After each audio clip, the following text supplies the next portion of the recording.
Baik, kita lanjutkan pengujian upper limit dengan uji batas plastis.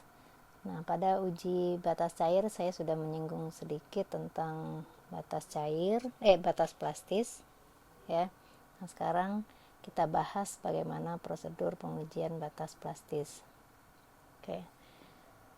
Nah, sebelumnya juga saya juga sudah menjelaskan tentang konsistensi atau nilai-nilai batas Atterberg dari tanah berbutir halus, yaitu yang terdiri dari batas cair, batas plastis, dan batas susut.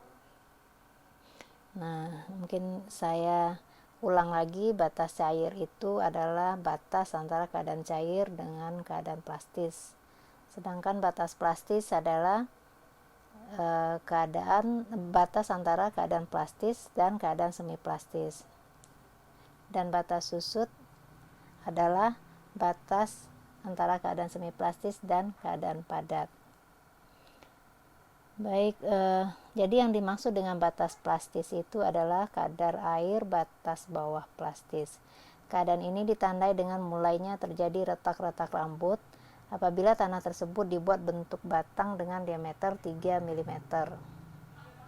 Oke, berarti tujuan pengujian tentu saja adalah menentukan nilai batas plastis atau disingkat dengan PL, plastic limit. Oke. Alat-alat pengujian yang digunakan yaitu satu buah mortar, kemudian satu buah palu karet, satu buah saringan nomor 40, kemudian plat kaca, satu buah spatula, dua buah kontainer atau cawan, satu buah timbangan dengan ketelitian 0,01 gram, kemudian air suling. Nah, bagaimana prosedur pengujian? Pertama, prosedur pengujiannya adalah pertama letakkan benda uji di atas plat kaca, kemudian diaduk hingga kadar airnya merata. Oke, maaf, ini untuk persiapan sampel ujinya sudah saya jelaskan di uji batas cair. Mungkin bisa dilihat pada video saya tentang uji batas cair, bagaimana persiapan tanahnya. Nah, ini adalah kelanjutannya ya. Oke. Nah, tanah yang sudah disiapkan ya, kita letakkan di atas plat kaca, kemudian diaduk hingga kadar airnya merata. Kemudian setelah kadar air merata, kita buat bola-bola tanah dari benda uji tersebut dengan diameter 1 cm. Kemudian bola-bola tanah tersebut digeleng-gelengkan di atas plat kaca. Penggelengan dilakukan dengan telapak tangan dengan kecepatan 80-90 per menit. Nah, penggelengan dilakukan terus sampai benda uji membentuk batang dengan diameter 3 mm. Pada waktu penggelengan, bila ternyata sebelum benda uji mencapai diameter 3 mm sudah retak, maka benda uji disatukan kembali, ditambahkan air sedikit demi sedikit, dan diaduk sampai rata.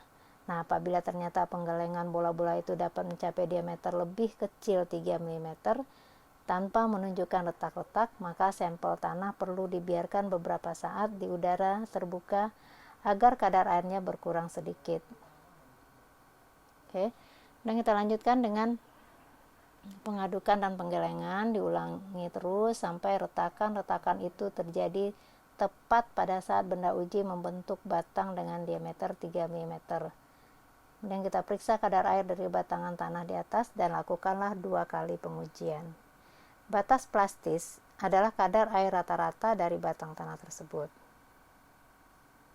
Oke, untuk lebih jelasnya bisa dilihat pada gambar ini ya. Prosedurnya sesuai dengan anak panah. Ya, nah, analisa hasil pengujiannya ya. Nah, dari data tadi berat cawan tambah tanah basah, kemudian kita lakukan